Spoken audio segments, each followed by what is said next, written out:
Good morning, everyone. So, in the last lecture, we dealt with the basics of patent law.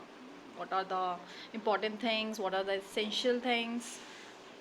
And all the basics. Now, the second part, we are going to deal with the types of patent, the benefits, the filing procedure, infringement, remedies, and on. So, firstly, I start with types of patent. Now, there are three types of patent are granted under the provision of the Act. There are two kind of classification. The first three as given in 2 points. The first three is ordinary patent, a patent of addition, patent of convention, and the second type of classification is product patent, process patent, right? Now starting with what is an ordinary patent? What we mean by ordinary patent? Now in this kind of application, it's an application for patent which is filed in a patent office without claiming any priority, either in a convention country or without any reference to any other earlier application under the process in that office. So such type of application is known as ordinary application. If we move to the second, a patent of addition. A patent of addition, it is dealt in section 54 to 56 of this act. Applicant must be the same as in the main patent application. Patent of convention. Now, an application for patent filed in patent office claiming a priority date based on same or substantially similar application filed in one or more of the convention countries is known as convention application. So, in order to get a convention status, now the applicant should file the application in the Indian Patent Office within 12 months from the date of first filing of similar application in the convention country. Now, moving on to the second type of classification, which is also very important, the product patent and process patent. So, we start with the product. What is the difference first? The product patent protects a product, right? It offers high protection to the original inventor to reduce the competition for the same product.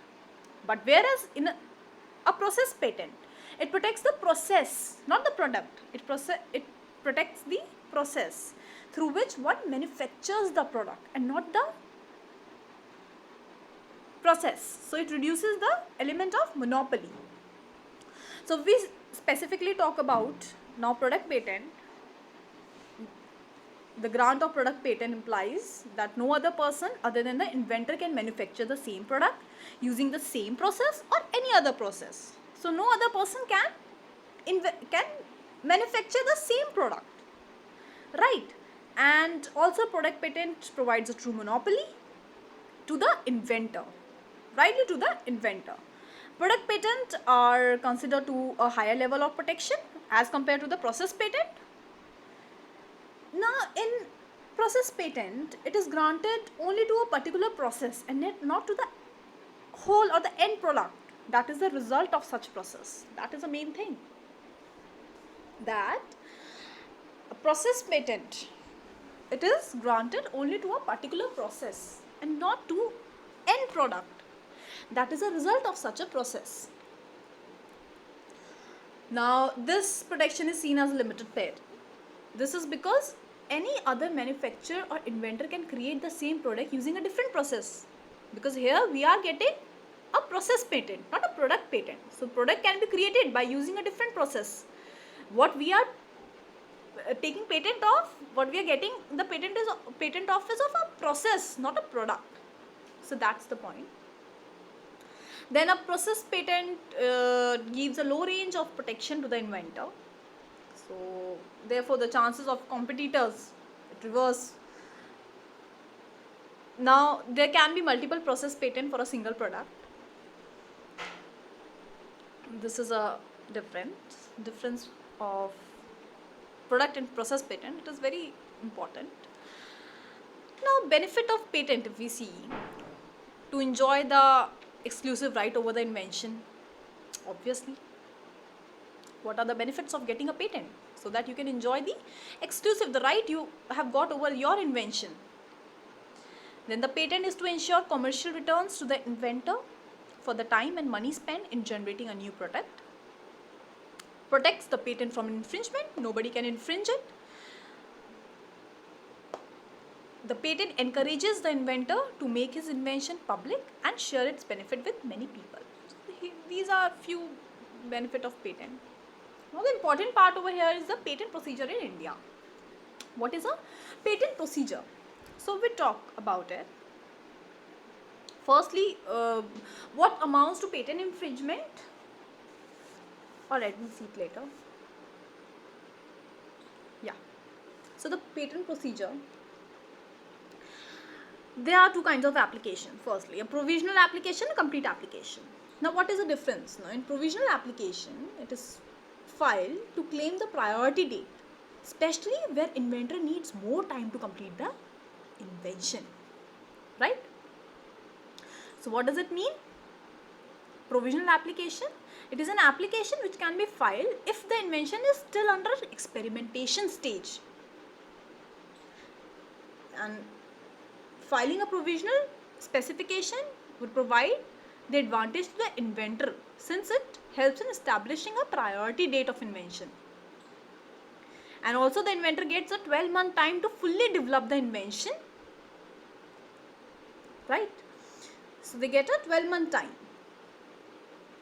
Whereas complete application, it contains complete specification. In that case, provisional, they don't contain the complete specification. In complete application, they contain complete specification of invention and file directly to get the priority date. Now after getting a priority date, or after filing an application, after 18 months of filing application, it gets published, right? It gets published on the official site of Patent Office. Now, application, it can be opposed by anyone on basis of supposedly lack of novelty, which we have dealt in the previous lecture, non-obviousness, industrial application, etc. So these are called pre-grant opposition. Before granting, people the application can be opposed. We call it pre-grant opposition.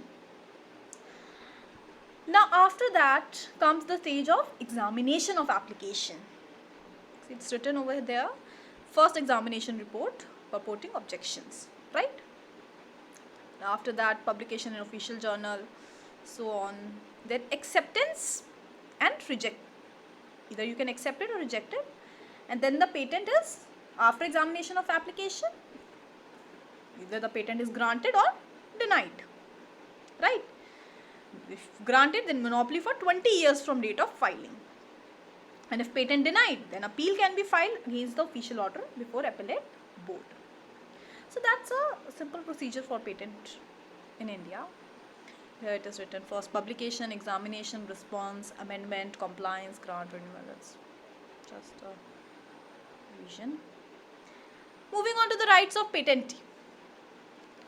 Now, right to exploit the patent. Yes. So the patentee has a right to prevent third parties from exploiting the patented invention. Right to grant license. Yes, a patentee can, they also have a power to assign rights or grant a license to anyone. Right to surrender and right to sue for infringement. So in fourth point, right to sue for infringement, a patentee is given the right to institute proceedings for infringement of the patent in the district court. So that is another important thing. Now we see what amounts to patent infringement. Right, what amounts to patent infringement?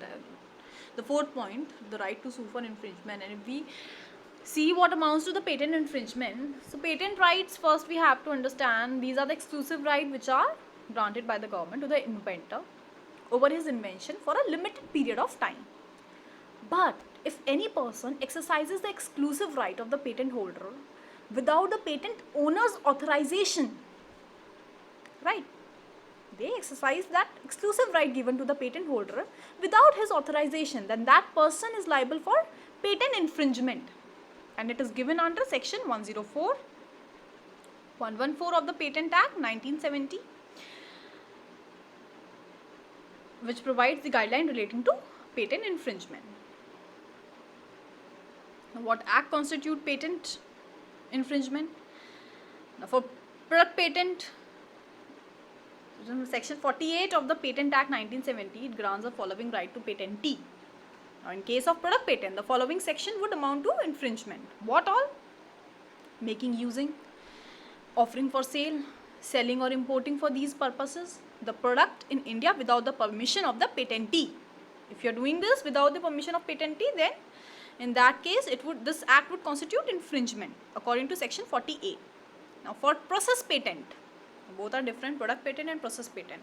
For process patent, using, offering for sale, selling or importing for these purposes the product obtained directly by that process in India without the permission of patentee. So any person who without the consent of patentee performs these two activities, these above all the activities I have mentioned over here, they infringes the patent, right? Moving on to the remedies. Now administrative remedies are there and civil remedies. So if we see administrative remedy, the patent owner can reach the collector of custom and prohibit the entry of these goods into Indian market. But if we see civil remedy, injunction can be issued. Now what do you mean by injunction, right? So basically it means a temporary order which is given by a court of law, which tells someone either to do something or not until an official decision or final decision is given. So it's a temporary order. So injunction, so it is written when there is a prima facie case or balance of conveyance is in favor of plaintiff. Interim injunction, here the interim injunction is granted, right? Interim injunction means a temporary order. Now damages or accounts of profit is granted if it is established that on the date of infringement the defendant was aware about the prior existence of patent. So damages is also granted. Or now these are some salient feature. I'm jotting down some point. First, both product and process patent are provided. Yes, term of patent is 12 years. A quick revision as to about patent, what all we did. Examination on request. Yes, the examination is made on the request. REF. Then both pre-grant and post-grant opposition, as explained earlier. Pre-grant opposition, again I'll tell, it is given under section 25(1) of Patent Act. Now it provides provision for the pre-grant opposition of patent. In this provision, any person or any third party or government may challenge the application of grant of patent and inform to the controller of patent for opposition. They can do it either in writing against the grant of patent, after application for a patent has been published but before the grant of patent, after the publishment but before the grant of patent. That's why it's pre-grant opposition. And post-grant opposition is also there. It can be filed at any time after the grant of patent, but before expiry of a period of 1 year from the date of publication of grant of patent. So important is that before expiry of 1 year. So in fact in this provision also any person interested may give notice to the opposition to the controller in prescribed manner on any ground which is already mentioned in section 25 of Patent Act. So fast track mechanism for disposal of appeals and so on. These are some quick revision as to what we did on patent law, remedies, and yes, it is done. Thank you.